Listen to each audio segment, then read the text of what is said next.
Welcome to my talk, Self-Service Infrastructure as Code, People, Process, Product.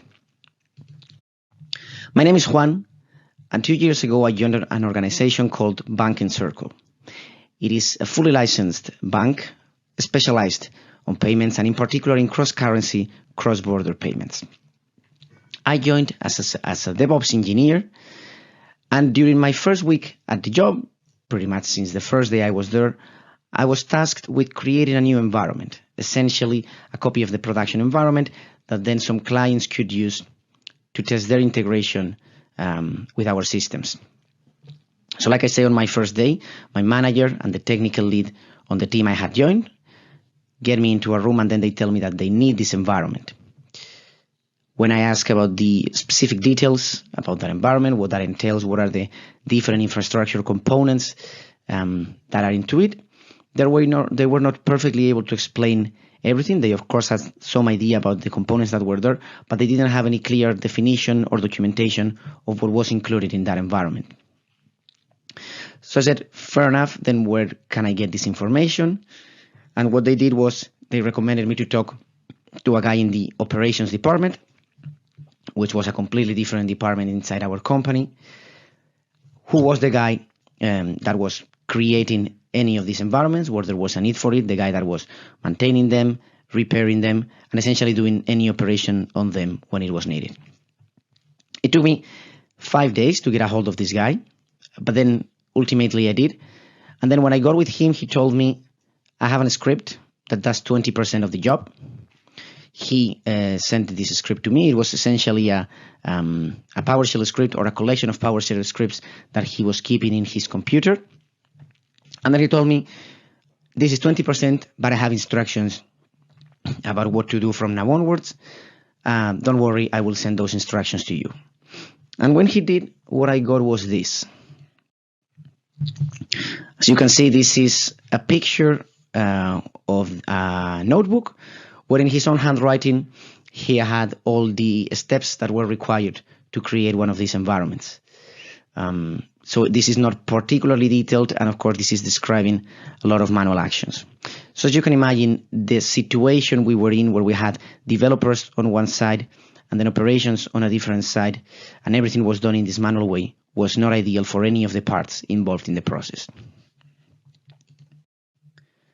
As I have said, I was hired as a DevOps engineer. So this is a good moment to say what I think DevOps is, or what is my favorite definition of it. I like the definition from Donovan Brown that says that DevOps is the union of people, process, and products. In some cases, it's also referred as people, process, and technologies to enable continuous delivery of value to our end users. And if we think of those terms of people, process, and products, we can see that the situation was pretty much not ideal for any of them, right? Like I said, we had a bunch of development teams. I joined one of them. And then we had a single operations department that was servicing all of those. So if we think about it, there are all sorts of issues regarding this, right? It is obviously a bottleneck to have the operations teams there. And that also means that the workload on the team, or in particular in the person that was doing many of this action, is huge, which leads to waiting for a very long time whenever something is needed, which of course also leads to just having the communication about what is needed at the very end of the process. That is, the development team would be done with their part, and only then would they contact the people in the operations department to take care of the infrastructure. Of course, everything that was done was based on these handwritten notes and a series of PowerShell scripts. So this was pretty much an operation that only this person or this team was able to replicate. But on top of that, whenever these actions were being taken, they were always slightly different because they were done by humans, and we all as humans naturally tend to make mistakes here and there. So that was leading to a situation where we also had some environmental drift, where like the same actions were not being done in the exact same way in the different development, testing, and production environments.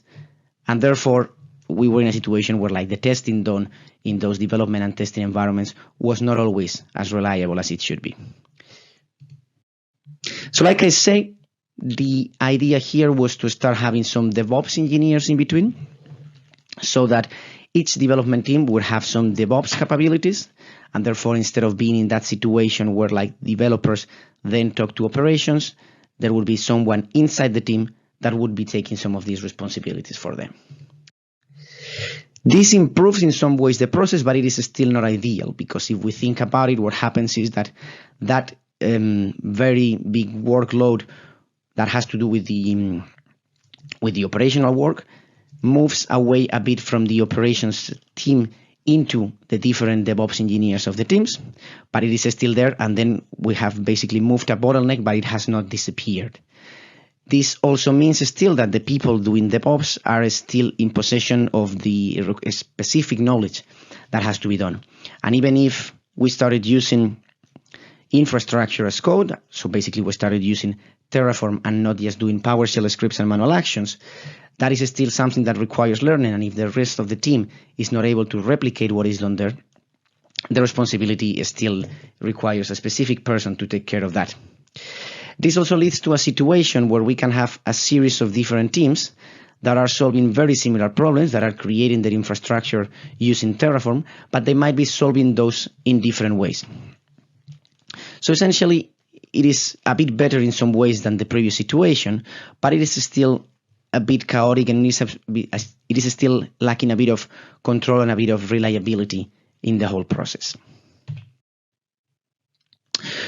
So what we wanted to do, essentially, is move to a situation where, like, instead of having a sequential process where dev would talk to DevOps and then DevOps to Ops, or the developers would talk to the DevOps engineers and then these ones to the operations engineers, we want to be in a situation where, like, each of these teams or each of these professionals is able to do their job in a way where they don't need to interact with anybody else to deliver value from the moment they introduce a change to the moment the change is deployed.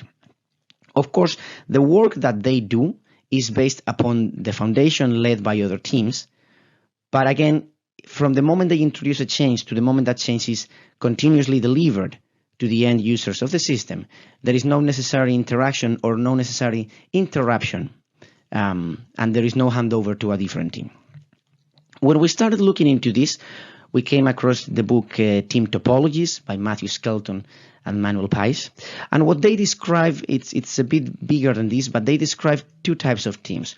One of them being the platform team, which was something similar to what we wanted to do here with the DevOps team on the after diagram that I'm showing here, which essentially is a team that is working on its own, but is providing a series of capabilities so that the development teams, or the stream-aligned teams, as they call them in the books, are able to be self-sufficient in the way they work by using these capabilities provided by the platform team. In particular, our solution, which again is inspired by these team topologies, is a series of shared, reusable, and self-service building blocks. So what this means is that we have a series of registries and repositories where we are offering different pieces that then the development teams can take, they can put together, they can build an infrastructure as code project, and then they don't need to worry about what goes inside those blocks. So these blocks are easy to use, they are standardized so that the different teams use the same blocks and we do the same things in the same way. And these blocks that we are offering are also reviewed up front. So whenever a team is using these building blocks, they can know that they are compliant with our usual best practices out of the box. Like I say, we have a DevOps team or a platform team, if we use the terminology from Team Topologies, that is providing, is maintaining, and is supporting all of these building blocks. And then we have the different development teams or the stream-aligned teams that become self-sufficient, that are just taking these blocks off the shelf, and then they use them all along the software delivery lifecycle, and they are able to deliver their changes from the moment they introduce the code to the production system without anybody else being necessarily being a part of the process. In the particular case of infrastructure as code, which is the topic that I want to focus this talk on, we have two main types of building blocks. One of those are Terraform modules, so they are a collection of resources. What we are doing here is creating the same things that always go together as part of a single package, and abstracting the complexity of configuring the interaction between those resources into a single box. And then we also offer a series of Azure DevOps, which is the platform that we are using, pipeline templates, so that once that we put any Terraform project there, we take the same steps, we use the same set of actions and configurations, and we do the same thing in the same way. So if we think about it, a developer team would only have to focus on the middle box that we see here, right? They would have to maintain their own project. But then to build that project, they would go to the shelf on the left of this slide, and they would pick the modules that they need. Out of everything that we are offering, they would just pick the ones that they need, put them together into a project, and then that project would use a building block from the shelf in the right, so in this case, a pipeline, so that they also don't need to worry about how to deploy that project. In more practical terms, the flow looks a bit like this. This is a typical Terraform project, and what we have here when we introduce a change is first of all a contributor, which is the person that wants to introduce anything new on the project. So they would go to the Terraform registry where we have the modules. They would write the code to change the inputs to some of those modules, maybe to introduce a new module on the project. And once that is ready on a development branch, they would open a pull request. This pull request is then validated in two ways. First of all, every project has a set of owners or a set of maintainers defined, and typically they would be the ones reviewing these changes that are introduced. And then we also have a series of automated validations. We are basically deploying the Terraform project to a disposable environment, and then we are destroying it to ensure that whatever we are putting in place is going to work once that we merge into the main branch.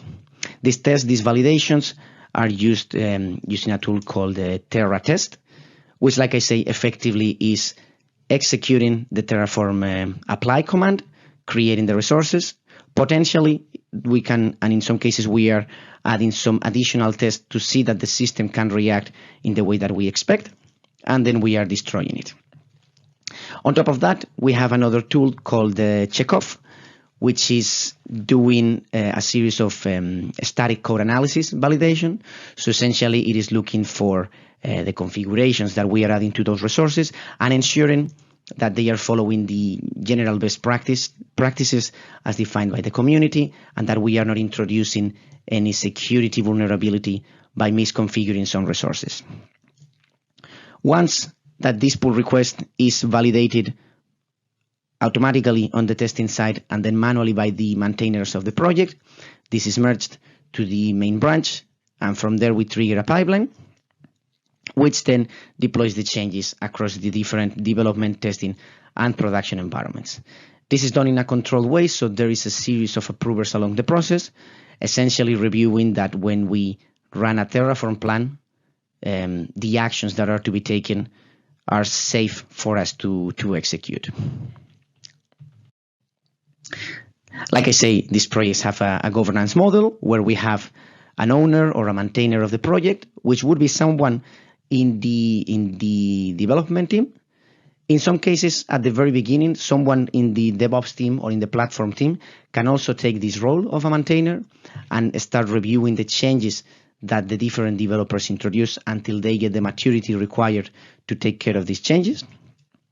Then there's the role of a contributor, which would be the person introducing the changes. And then, of course, there's the role of the user of the systems.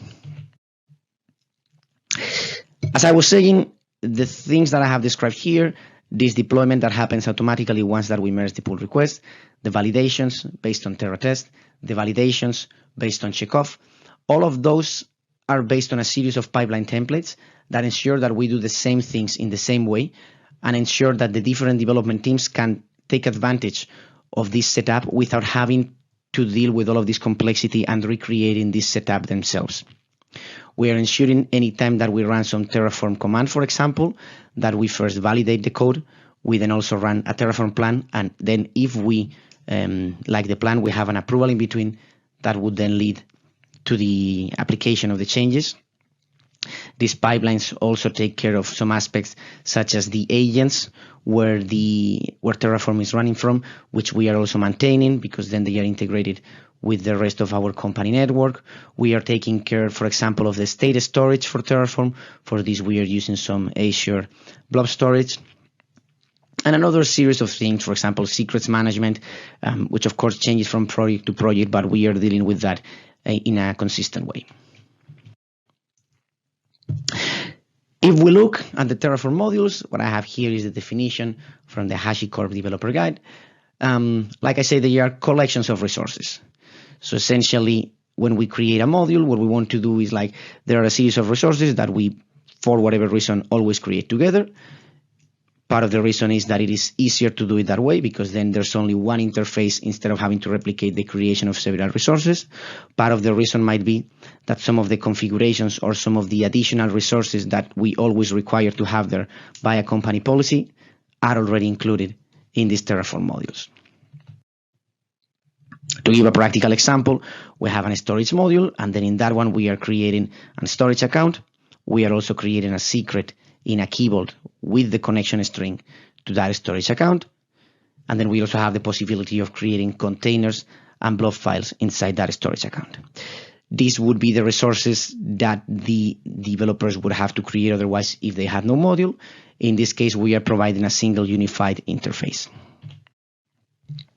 And then the way in which the module would be interfaced would look something like this. This is an actual example from our documentation. So what we are doing is taking the module from our company Terraform registry, and then we pass the different parameters so that those resources are created in the right way. You can see, for example, that here we are not mentioning some of the settings that you would have available in the case of storage accounts or in the case of the containers. That is because in some cases they are hard-coded and we have already taken care of those. Think, for example, when we are talking about TLS settings, those are already taken care of by the module. There's also another series of diagnostic settings, another series of essentially security policies that in some cases require the creation of extra resources or just the linking of some of the, like I say, diagnostic settings, diagnostic logs to some of our company's log analytics workspaces. Those are not part of anything that the end user has to deal with, but they are part of the module, and then they are also created or configured when the module is applied. And if we look at how we are creating these modules, we have a flow very similar to the one we have seen before for the Terraform projects. These modules are in all cases owned and maintained by the platform team or the DevOps team.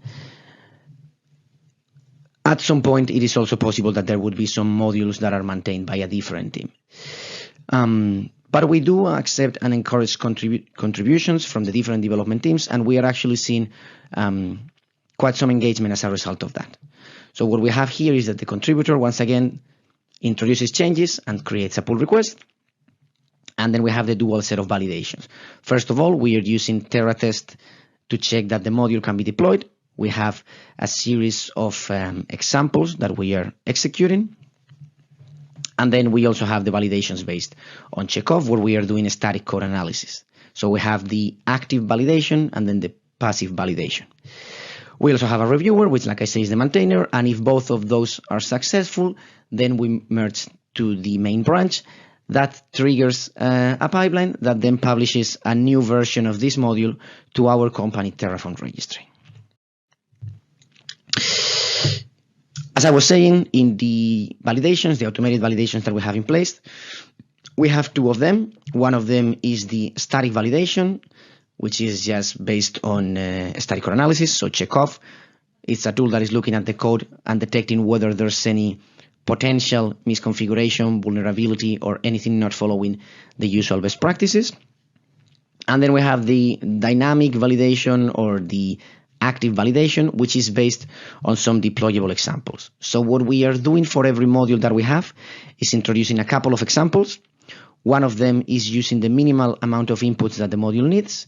The other one is using as many inputs as the module needs. And what we are doing is ensuring that this can also be deployed out of the box. So potentially anybody that is also building their project could look at how these modules are used and copy paste code out of the examples, because they are deployable. This is an idea also based on the way the Terraform documentation is normally done when one looks at the HashiCorp website. But because they are deployable, then we can also use them to do some form of unit testing. So because essentially what we are creating is 2 Terraform projects that go with each module. Again, one with the minimal set of inputs and another one with the complete set of inputs. And both of these are deployed, are validated using TerraTest, and then they are destroyed. Once that the module is merged, we are publishing it to our internal Terraform registry, where we keep all the modules that we are using across the company. And with this, we ensure 2 things, right? When the modules are consumed from this registry, and not just from the repository, they are already validated, because a module can only be published there if it has passed through all of the steps that we have in the chain, if it has passed the manual review, if it has passed the automated validations.